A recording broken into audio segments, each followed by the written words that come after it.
The moon was once covered in an ocean of liquid magma. India's Chandrayaan-3 mission has found evidence to support the idea that the lunar surface was once entirely molten. Joshua Snape says data from India's recent Chandrayaan-3 mission supports the idea that an ocean of molten rock once covered the moon.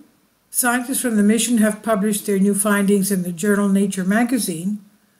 On August 23, 2023, a lander called Vikram successfully touched down on the lunar surface.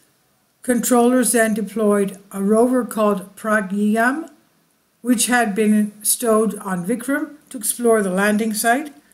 The location where Vikram touched down was further south than any other landing craft had previously been on the moon, and it gave scientists an insight into geology of the moon that had not yet been sampled. Pragyan's measurements found that the particular mix of chemical elements on the lunar surface, the soil, the regolith, surrounding the lander was relatively uniform. This regolith was primarily made up of a white rock type called Faroan anthracite.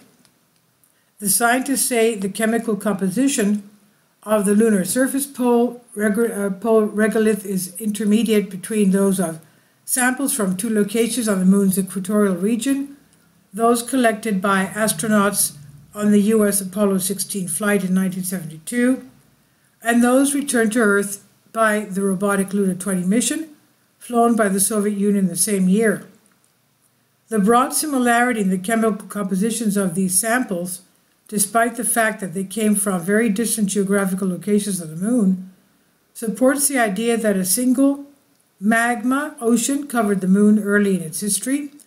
The moon is thought to have formed when a Mars-sized planet collided with Earth, ejecting rock that subsequently coalesced to form our planet's only satellite, the moon. The lunar magma ocean is thought to have been present from its formation to tens of hundreds of millions of years afterwards. The cooling and crystallization of the magma ocean eventually led to the Faroan anthracite rocks that make up the moon's crust. Orbital measurements. Geologically, the lunar highlands are thought to partially represent the ancient lunar crust. Chandrayaan-3, Apollo 16, and Luna 20 all landed in highland regions, allowing comparisons, and as such it presented an opportunity to test predictions of the theory that the moon was covered in a global ocean of liquid rock, known as the Lunar Magma Ocean, LMO model. The authors highlight how their measurements show the uniformity of the composition of the moon's surface over several tens of meters where the rover was operating. Ground truth measurements, such as these, are crucial for interpreting observations made by orbiting spacecraft. For example, the authors compared these results with data from two previous Indian lunar missions, Chandrayaan-1 and 2, which both measured the lunar surface from orbit. The consistency between these earlier spacecraft measurements and those made by the Pragyan rover gives new confidence to the orbital data sets.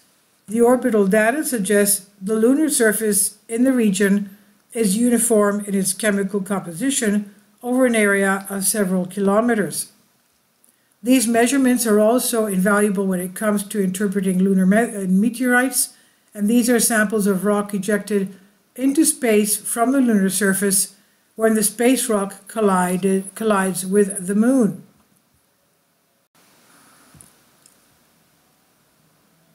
These rock fragments may later enter the Earth's atmosphere, and some even hit the ground. These represent fantastic samples, as the random nature in which they are thrown from different parts of the moon means we receive samples from areas not visited by previous missions. However, precisely because of this random mode of sampling, it's difficult to know where on the moon they have come from, preventing us from placing them in their proper context. So the Pragyan rover measurements help us to build a picture of what different regions of the moon look like and how our meteorite samples compare. The near side, which we see, and the far side, which we don't see, The lunar magma ocean model was first conceived following the return of samples from Apollo 11 mission. That mission landed in an area dominated by dark basaltic rock. Think of stuff produced by volcanoes in Iceland and Hawaii. However, researchers at that time noticed the Apollo 11 soils also contained fragments of white rock rich in the mineral anorthite, which was given the name Faroan anorthite. The observation led to the suggestion that the white rock represented tiny fragments of the original ancient lunar crust. As the magma once cooled, denser minerals such as olivine and pyroxene sank to form a deeper layer called the mantle, while the Faroan anorthite, being less dense than the surrounding magma, floated to form the moon's first crust. Since the original lunar magma ocean models were proposed, various suggestions have been made to explain additional complexities about lunar samples and geological observations of the moon more generally. For example, the fact that the lunar near side crust appears to be much thinner than that of the far side.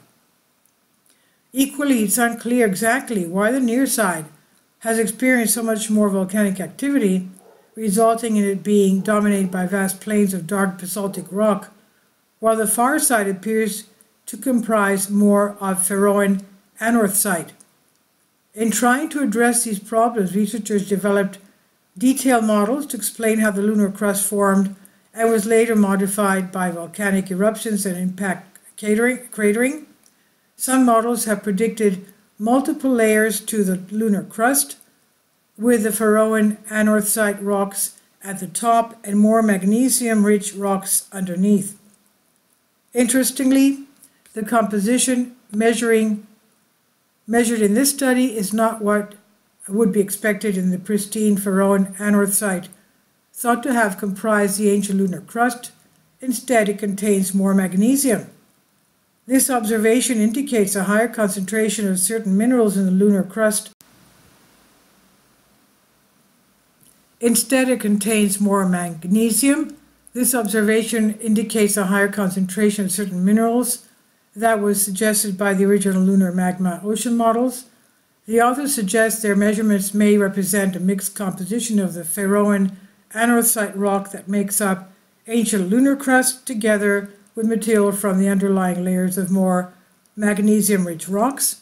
These different layers of material would have been mixed by the excavation of material during impact cratering on the moon. In particular, the Chandrayaan-3 landing site would probably have been covered by about 1.5 to 2 kilometers of ejected rock from the so-called South Pole Aitken impact basin, a 2,500 kilometer diameter depression on the surface that is thought to have been created by a colossal impact event early in the moon's history. Later impact cratering events would have further mixed and distributed this material, resulting in the kind of chemical signature measured by the Chandrayaan-3 mission in the study. This is from the conversation by Joshua Snapp, Royal Science Society University Research Fellow, Department of Earth and Environmental Science, University of Manchester of the UK, on Unexplained Mysteries. Please leave your comments, and thank you for your support. Please support my Patreon account. The daily posts are 5 videos daily, and they are totally different from what I have on my YouTube channel. Thank you so much for your support and that you find all my content so interesting. You'll find the Patreon account details in the description box below.